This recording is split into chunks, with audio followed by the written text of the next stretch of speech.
Hi guys, this is Mr. Wood. I just wanted to review with you really quickly a couple of the things that we have talked about this past week.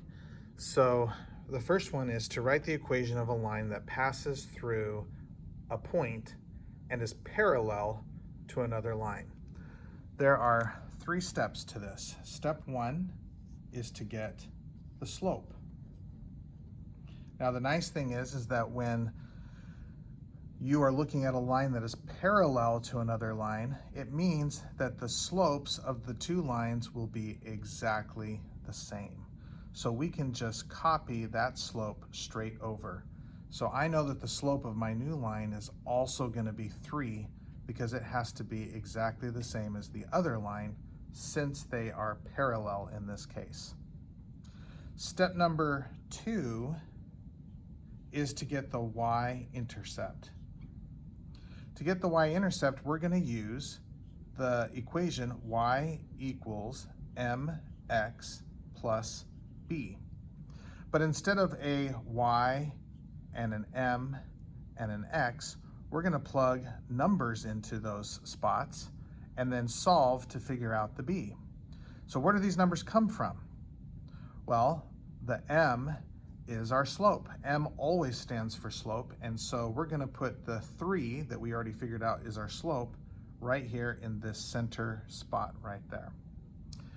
The x and the y values are going to come from our point that was in the instructions. It says that our new line is going to pass through this point, and so this is going to be my x value and my y value for this point that the line passes through. And I'm going to include those in the equation of my new line. So the 4 comes right here because y matches up with y and x matches up with x, so the -7 is going to come right there. And then I'm going to multiply these together. I get -21. And because I'm trying to isolate the b, I want to get rid of this -21. I do not want it on the side with the b, so I want to get it over to the other side, and I can do that by doing the opposite on both sides. So I'll add 21 and I get 25 is equal to b.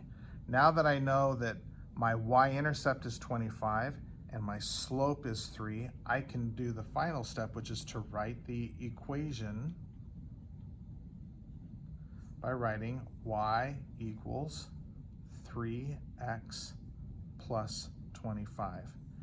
And y equals 3x plus 25 is the equation that passes through this point on a graph and is also parallel to this equation right there. If I graphed that line and I graphed this line, they would be perfectly parallel with each other.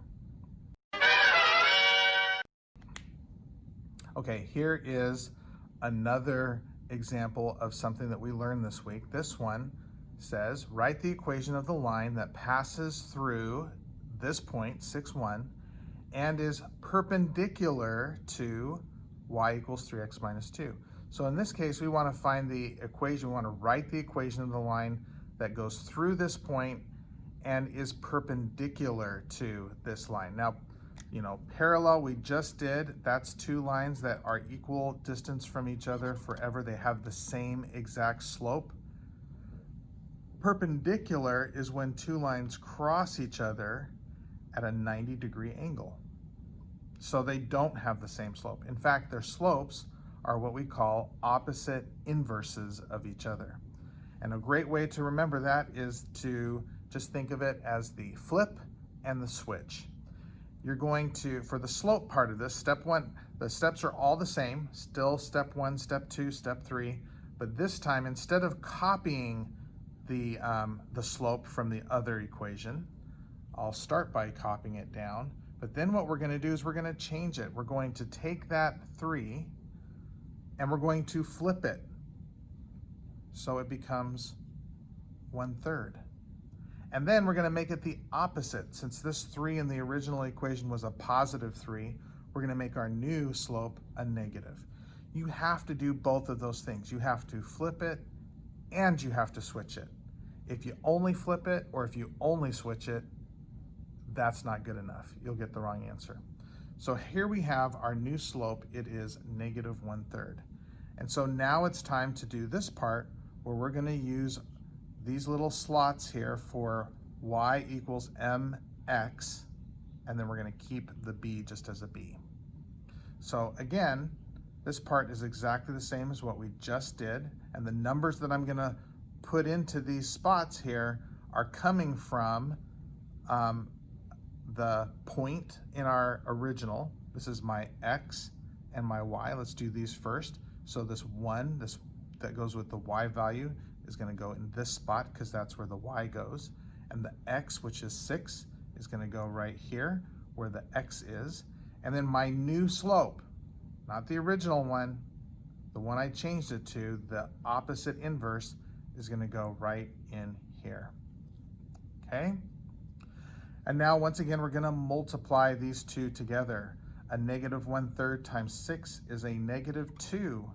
Now, if you need help doing that, use a calculator. Use a calculator to calculate this fraction times this whole number if you have a hard time doing that yourself by hand. Okay? And then we're going to add 2 to both sides to get the b isolated.